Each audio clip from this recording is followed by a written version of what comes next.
नमस्कार दोस्तों। ये फिजिकल केमिस्ट्री में जो हमारा टॉपिक चल रहा था वो चल रहा था डेविएशन फ्रॉम आइडियल बिहेवियर, यानी आदर्श व्यवहार से विचलन। और इस आदर्श व्यवहार से विचलन वाले टॉपिक में अपन ने जो पहला जो आदर्श नियम लिया था वो लिया था बॉयल के नियम से विचलन। और बॉयल के नियम से विचलन में मैंने आप लोगों को कुछ सामान्य बातें बता दी थी, यानी बॉयल के नियम के अनुसार सभी गैसों के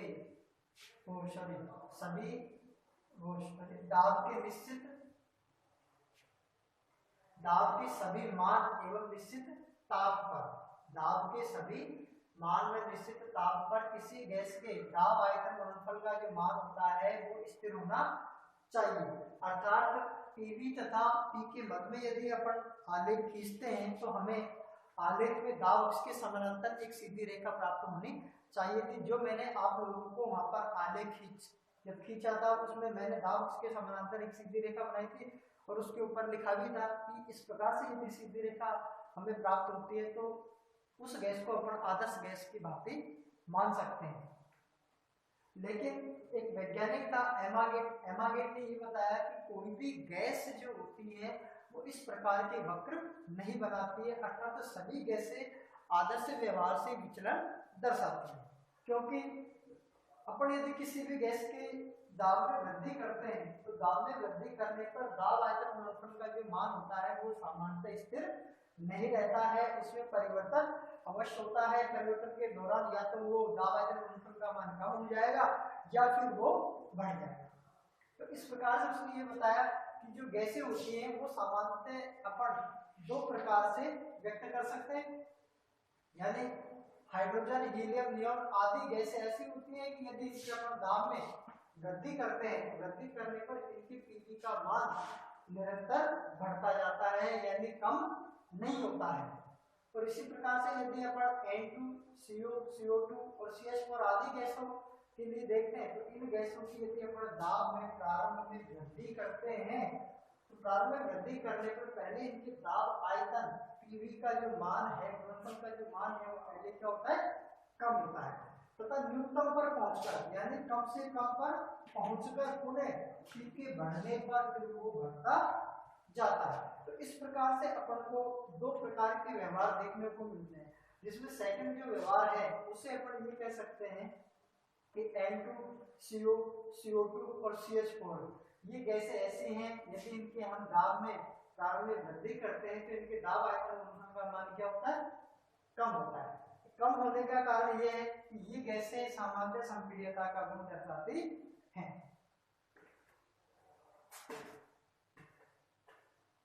संपीड्यता का गुण दर्शाने के कारण अपन ये भी मान सकते हैं कि गैसों की आदर्श व्यवहार से जो व्याख्या है वो अपन सामान्यतः संपीड्यता गुणांक के रूप में व्यक्त कर सकते हैं।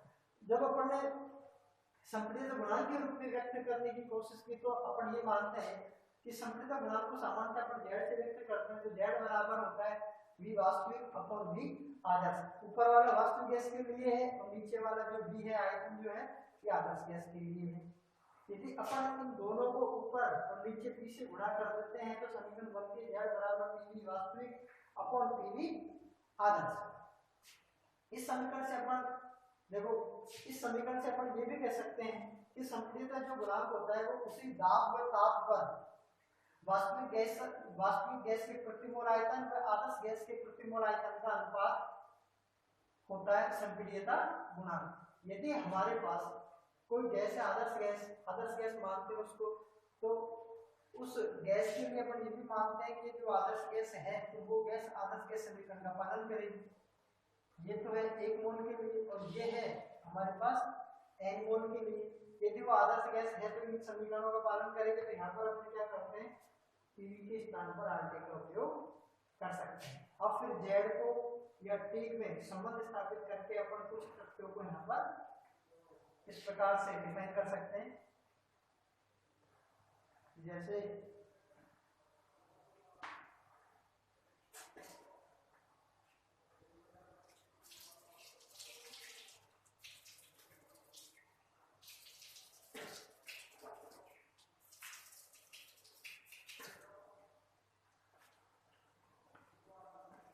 जैसे देखो पहला टॉपिक अपन यहाँ पर डिफाइन करेंगे कि जो आदर्श गैसें होती हैं उनके लिए संपीड़ितता गुणांक Z का जो मान होता है वो सामान्य करें।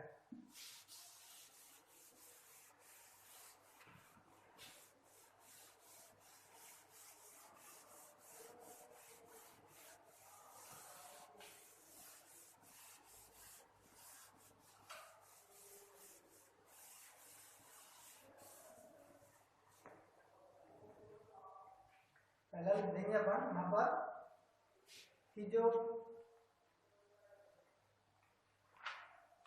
आदर्श गैसों के लिए संपीड़ितता गुणांक Z बराबर 1 होता है। फर्स्ट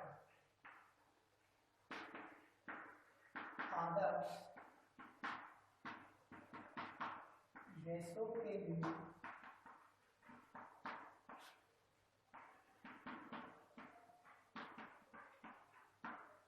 संपीड़ितता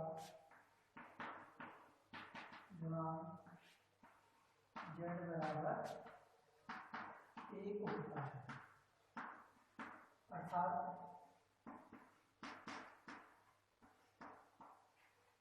Z के मान पर ताप व दाब, Z के मान पर ताप व दाब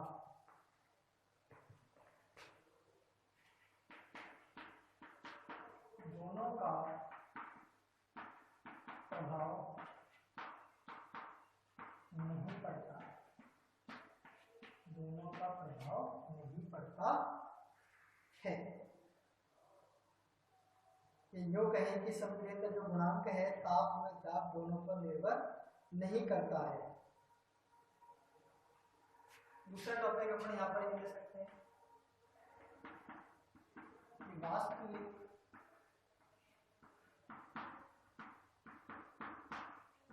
गैसों के लिए Z का मान ताप व दाब दोनों पर निर्भर करता है, अर्थात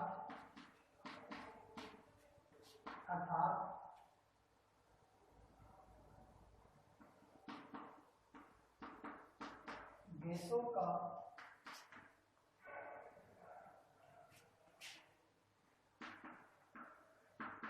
आदर्श व्यवहार से विचलन की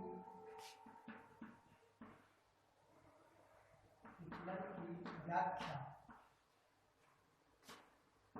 हम संपीड़ितता गुणांक Z के इकाई मान में, Z के इकाई मान में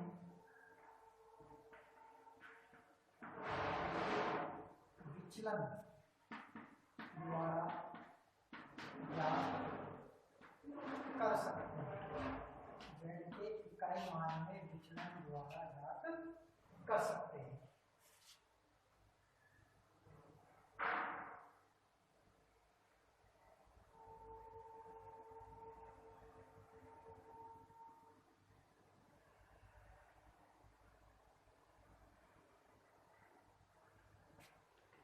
नेक्स्ट अपन ये लिख सकते हैं आलेख से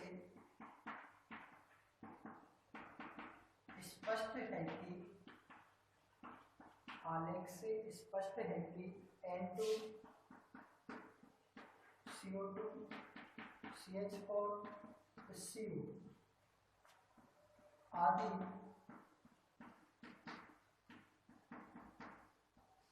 गैसों के दाब में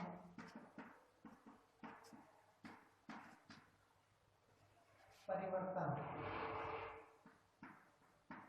करने पर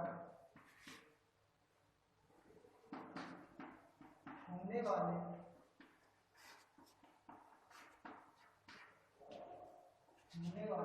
विचलन, होने वाले विचलन को हम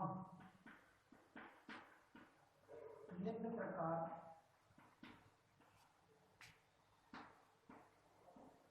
व्यक्त करते हैं। तो यहाँ पर अपन आलेख बनाएंगे।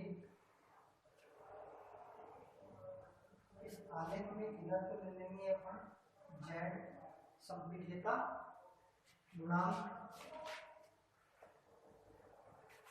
और संपीड्यता गुणांक के लिए अपन यहाँ पर 1.0 और इधर ले लेंगे 1.5।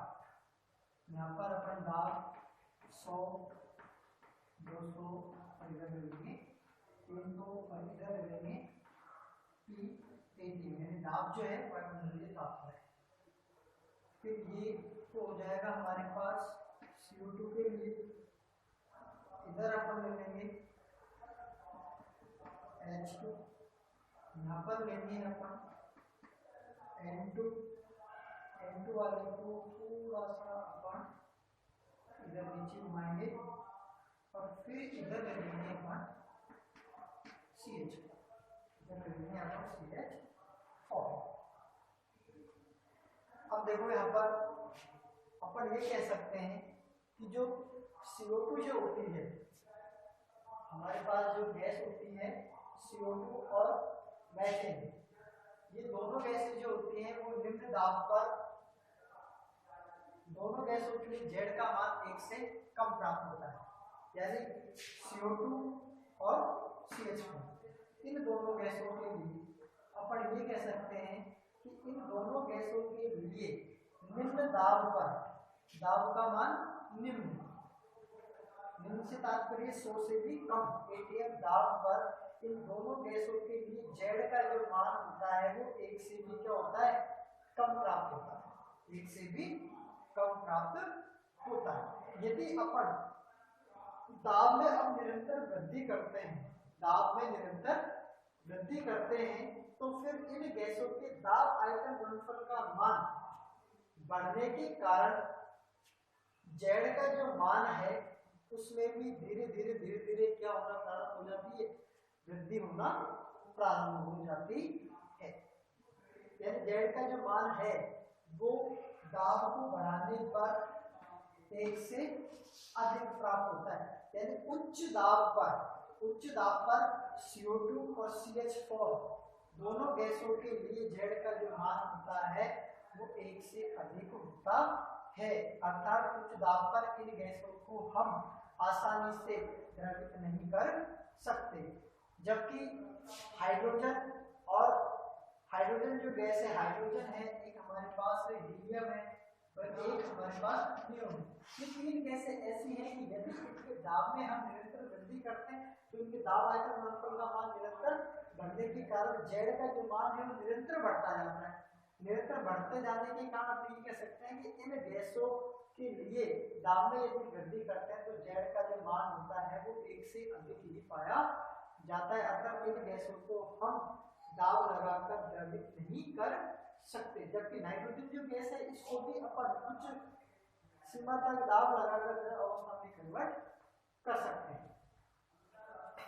यहाँ पर आप लोगों को ये एक दो टॉपिक है, इनके अलावा एक दो टॉपिक और जो याद रखने हैं, देखो ये नोट कर लिए होंगे आप लोगों ने।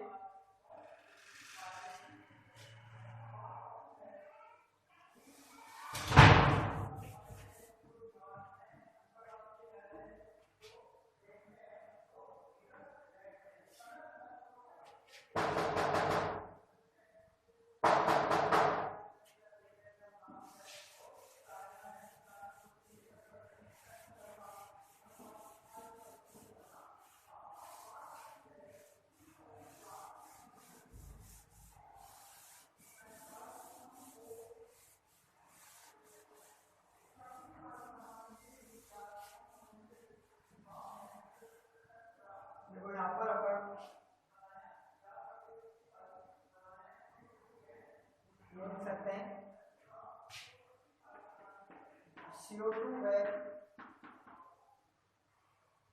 CH4 आदि गैसों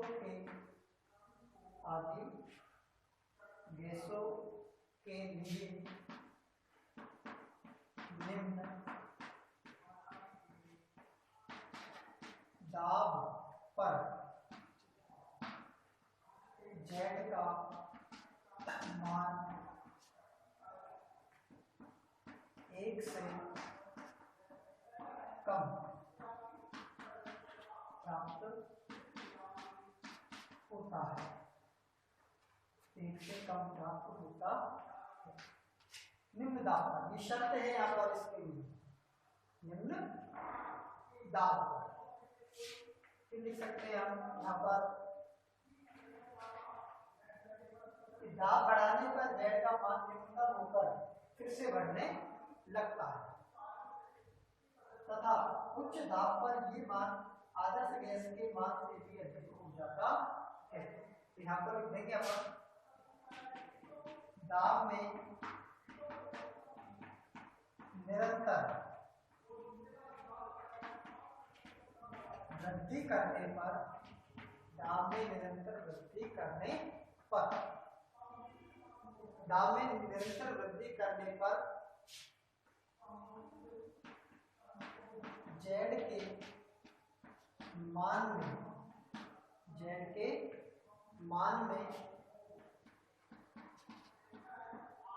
निरंतर वृद्धि होती जाती है, निरंतर वृद्धि होती जाती है और इन गैसों के लिए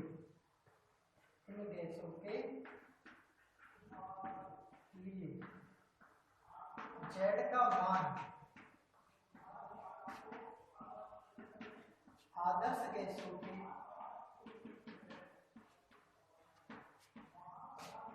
जेड बराबर 1 आदर्श गैसों के मान से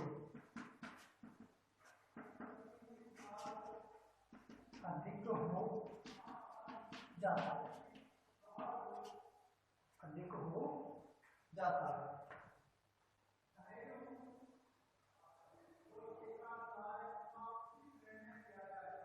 अर्थात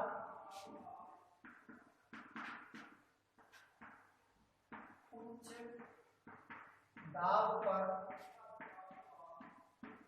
इन गैसों की संपीड्यता कम हो जाती है, अब देखो आलेख से अपन ये यहाँ पर लिख सकते हैं कि CO2 गैस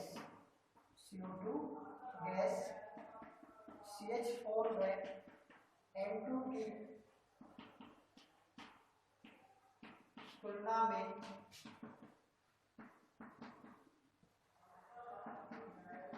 आसानी से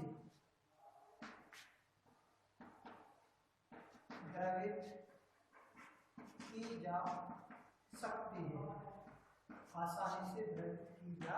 सकती है, तो इनको द्रवित करने का जो क्रम रहता है वो सामान्यतः हमारे पास ये हो जाएगा कि सबसे पहले हम CO2 को द्रवित कर सकते हैं, उसके बाद में हम CH4 को और थर्ड नंबर पे द्रवित कर सकते हैं N2 को। तो इस क्रम के अनुसार ही अपन ये भी बता सकते हैं कि निम्न दाब पर सबसे कम संपीड़ित गुणांक का मान होगा CO2 के लिए, फिर होगा CH4 के लिए, फिर होगा N2 के लिए। जबकि हाइड्रोजन गैस के लिए तो जेड का जो मान है, संपीड़ित गुणांक का मान है, वो 1 से कम होगा ही नहीं, क्योंकि उसके लिए जेड का जो मान है वो हमेशा 1 से अधिक ही होगा, और 1 से अधिक होने के कारण हाइड्रोजन गैस की जो संपीड्यता होती है वो बहुत कम पाई जाती है। ये आप लोगों को यहाँ पर ये तथ्य याद रखना है, और इस टॉपिक में आप लोगों को ये बातें याद रखनी। इस प्रकार से आप लोगों का ये बॉयल के नियम से जो विचलन वाला टॉपिक है ये पूर्ण रूप में समाप्त होता है। इसमें जो मुख्य मुख्य बातें हैं कंपटीशन पे क्वेश्चन जैसे बनता है, एक बनता है कि आदर्श गैसों के लिए संप्रियता गुणांक का जो मान होता है वो 1 से आदर्श गैसों के लिए संप्रियता गुणांक का मान 1 होता है, Z बराबर 1 होता है, जबकि वास्तविक जो गैसें हैं उन गैसों के लिए Z का जो मान है वो निम्न दाब पर तो 1 से कम होगा और उच्च दाब पर 1 से अधिक होगा। ये तथ्य आप लोगों को यहाँ पर याद रखना है। उसके बाद में हमारा जो अगला टॉपिक चलता है वो इसी में अपन दूसरा टॉपिक लेते हैं, ताप का प्रभाव।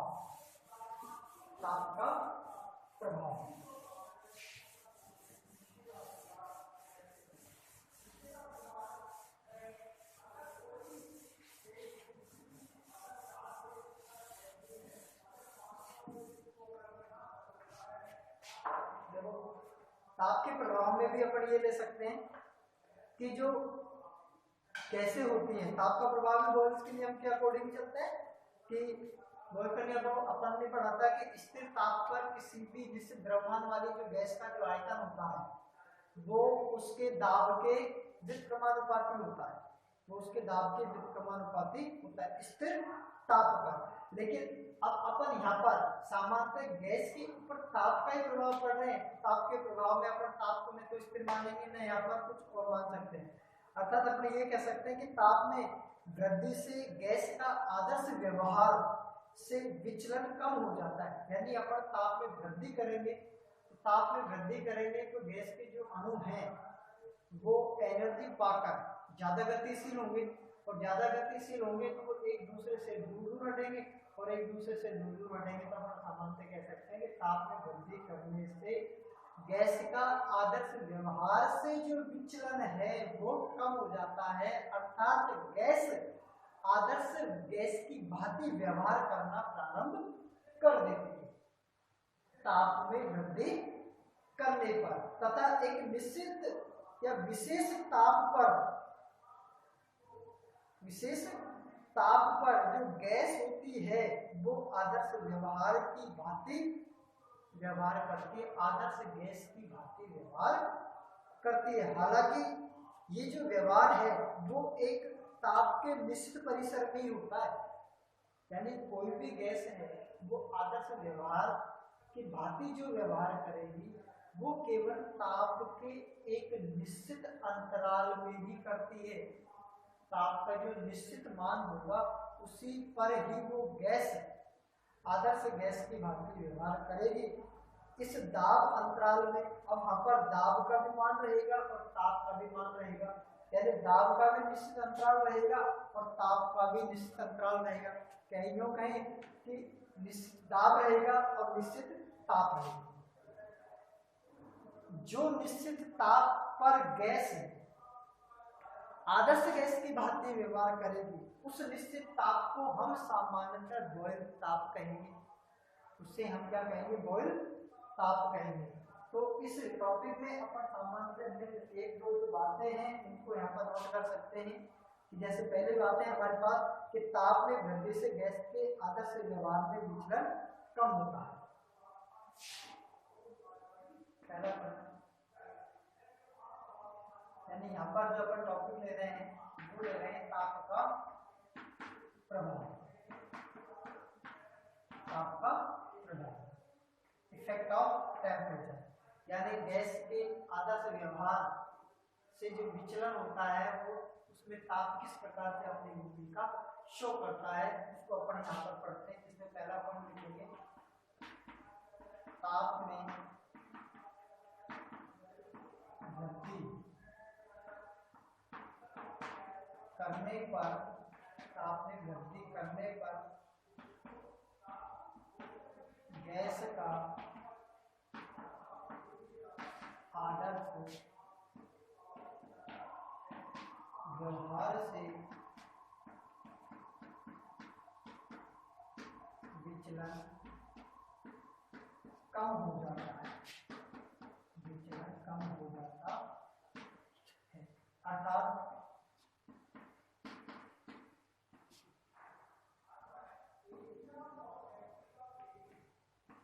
अर्थात निश्चित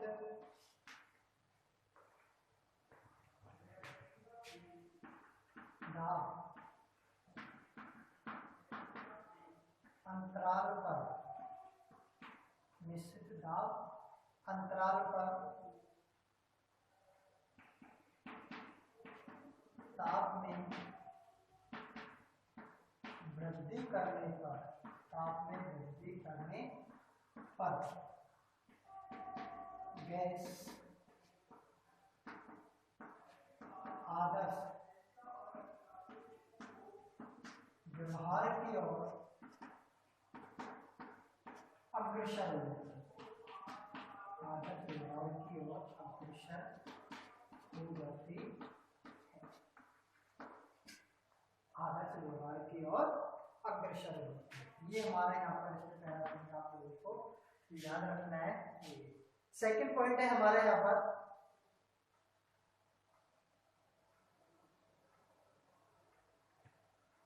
कि जो नाइट्रोजन जो गैस होती है उसके लिए अपन ये कह सकते हैं कि 50 डिग्री सेंटीग्रेड पर दाब के इस अंतराल में बॉयल के नियम का पालन करती है। N2 गैस 50 डिग्री सेंटीग्रेड ताप पर दाब के निश्चित अंतराल पर बॉयल के नियम का पालन करती है। अब देखो नाइट्रोजन जो गैस है 50 डिग्री सेंटीग्रेड ताप पर दाब के एक निश्चित परिसर में बॉयल के नियम का पालन करते हैं। तो हम ये भी कह सकते हैं कि 50 डिग्री सेंटीग्रेड ताप पर नाइट्रोजन जो गैस है वो दाब के निश्चित अंतराल में आदर्श गैस की भांति व्यवहार करती है। थर्ड पॉइंट में अपन यहाँ पर नोट कर सकते हैं कि ताप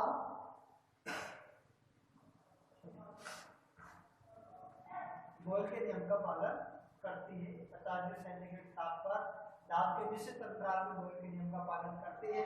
तो ताप के इस निश्चित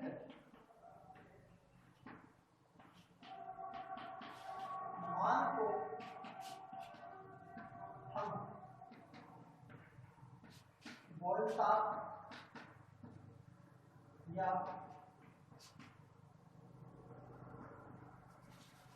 बॉयल बिंदु, बॉयल बिंदु भी कहते हैं। उसके बाद में अपन यहाँ पर तीसरा जो पॉइंट है वो लिखेंगे बॉयल ताप वह ताप होता है जिस पर कोई गैस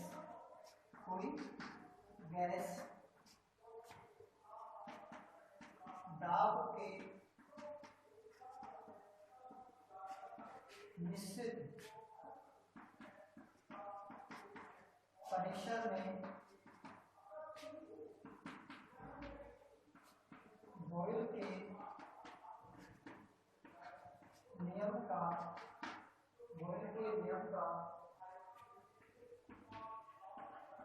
पालन करती है। बॉयल ताप वह ताप होता है जिस पर कोई गैस दाब के निश्चित परिसर में बॉयल के नियम का पालन करती है, अर्थात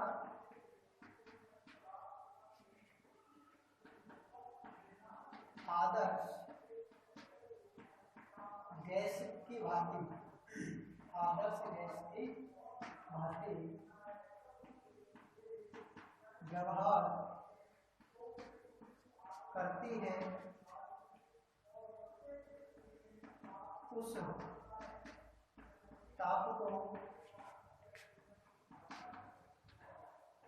बॉयल ताप कहते हैं। ताप कहते हैं। बॉयल ताप को सामान्यतः अपन टीबी से रक्षा करते हैं। बॉयल ताप को सामान्यतः टीबी द्वारा व्यक्त करते हैं। हाइड्रोजन व हीलियम के लिए, हाइड्रोजन व हीलियम के लिए टीबी बराबर, देखो हाइड्रोजन के लिए तो है -165 डिग्री सेंटीग्रेड, -165 डिग्री सेंटीग्रेड, और हीलियम के लिए है बोलता आपका मान -240 डिग्री सेंटीग्रेड, -240 डिग्री सेंटीग्रेड। यानी ये जो टेम्परेचर है दोनों, इन दोनों टेम्परेचरों के मान पर हाइड्रोजन और हीलियम जो गैस है वो आदर्श गैस की भांति व्यवहार करती है। यदि टेम्परेचर में वृद्धि होती है तो फिर इन दोनों गैसों के लिए जो जेड का जो मान होता है वो हमेशा 1 से अधिक पाया जाता है। यानी इन दोनों टेम्परेचर पर इन दोनों गैसों के लिए जेड का जो मान है, जो कहें कि जेड का मान इन दोनों गैसों के लिए ताप के इन मानों पर क्या रहता है, इकाई रहता है। ये ताप के इन मानों से थोड़ा सा भी अपन ताप को बढ़ा देते हैं तो फिर इन दोनों गैसों के लिए जेड का मान इनके बराबर नहीं रहता है, और ये गैसें बॉयल के नियम से या फिर ताप के प्रभाव की उपस्थिति में आदर्श व्यवहार से विचलन दर्शाते हैं। इस प्रकार से आप लोगों का ये पॉइंट है ये पूरा होता है। अब इसके बाद में जो हमारा नेक्स्ट टॉपिक है वो है गैलू-साख के नियम से विचलन या चार्ल्स के नियम से विचलन। ये भी छोटा सा है, इसमें भी अपन 1-2 बातें हैं जो नोट कर सकते हैं।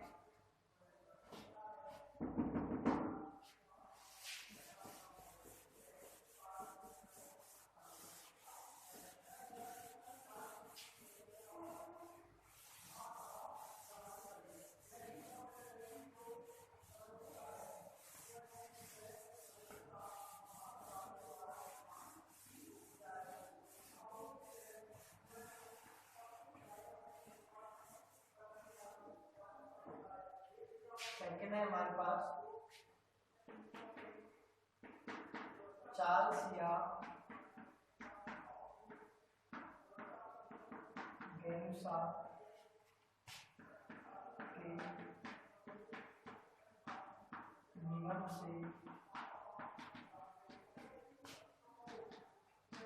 विचलन।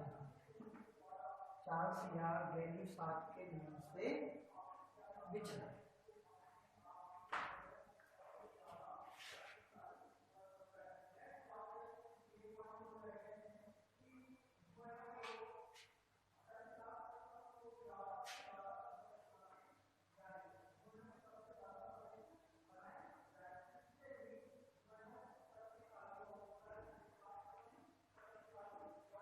देखो इसमें अपन ये लिख सकते हैं, पहला पॉइंट कि इस नियम के अनुसार, इस नियम के अनुसार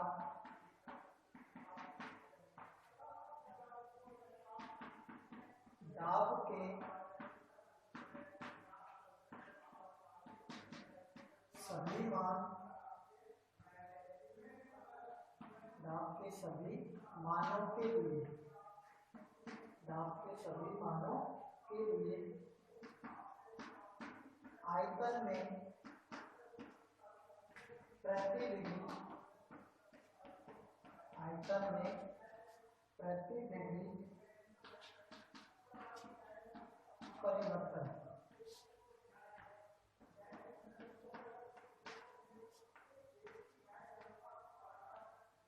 दाब के सभी मानों के लिए आयतन में प्रति डिग्री परिवर्तन 1/273 या 0.00363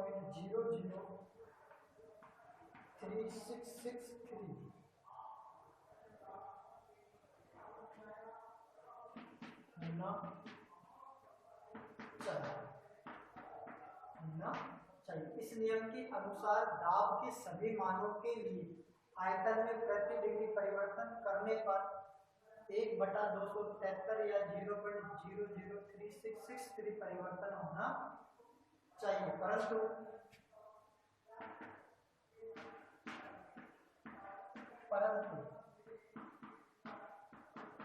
एमागेट के अनुसार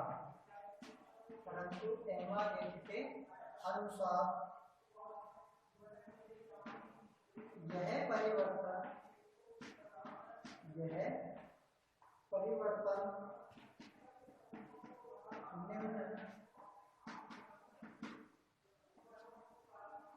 दाब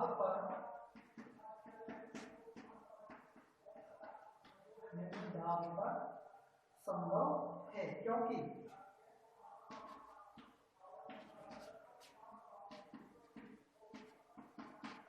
जैसे जैसे दाब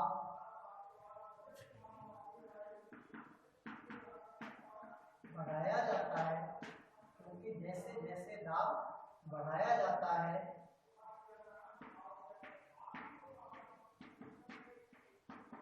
वैसे वैसे गैस का आदर्श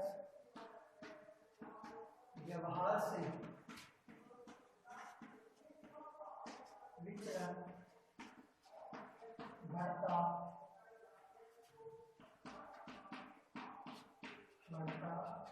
जाता है। अब देखो इसी क्रम में हम आगे ये देखते हैं कि यहाँ पर आप लोगों को केवल इस नियम के अनुसार केवल 2 पॉइंट याद रखने हैं। चार्ल्स के नियम के अनुसार दाब के सभी मान, क्योंकि चार्ल्स के नियम में अपन दाब को क्या मानते हैं, कांस्टेंट मानते हैं, दाब को कांस्टेंट मानते हैं, यानी दाब का किसी प्रकार का कोई परिवर्तन नहीं पड़ता है, कोई प्रभाव नहीं पड़ता। जब कोई प्रभाव नहीं पड़ेगा तो अपन ये कह सकते हैं कि इस नियम के अनुसार दाब के सभी मानों के लिए आयतन में यदि प्रति डिग्री परिवर्तन करते हैं, यानी ताप में अपन प्रति डिग्री परिवर्तन करते हैं, तो गैस के आयतन में होने वाला जो परिवर्तन है वो होना चाहिए 1/273 या 0.003663 इतना परिवर्तन होना चाहिए। परंतु ये जो वैज्ञानिक है एमागेट, ये कहता है कि ये इतना जो परिवर्तन होता है ये केवल निम्न दाब पर संभव है, यानी दाब के कम मान पर ये परिवर्तन संभव है, क्योंकि यदि दाब का मान यदि अपन लगातार बढ़ाते हैं तो फिर हम वोल्ट के नियम में पढ़ चुके हैं कि दाब का मान लगातार बढ़ाएंगे तो दाब आयतन गुणनफल का मान बढ़ेगा, और दाब आयतन गुणनफल का मान बढ़ेगा तो फिर स्वाभाविक है Z का मान 1 से क्या हो जाएगा, अधिक हो जाएगा, Z का मान 1 से अधिक हो जाएगा, तो फिर गैस आदर्श व्यवहार से विचलन दर्शा देगा। तो केवल इस नियम में आप लोगों को ये 2 लाइनें यहाँ पर याद रखनी है। इससे आगे हम नेक्स्ट वीडियो में आप लोगों के सामने उपस्थित होंगे। जय हिंद, जय भारत।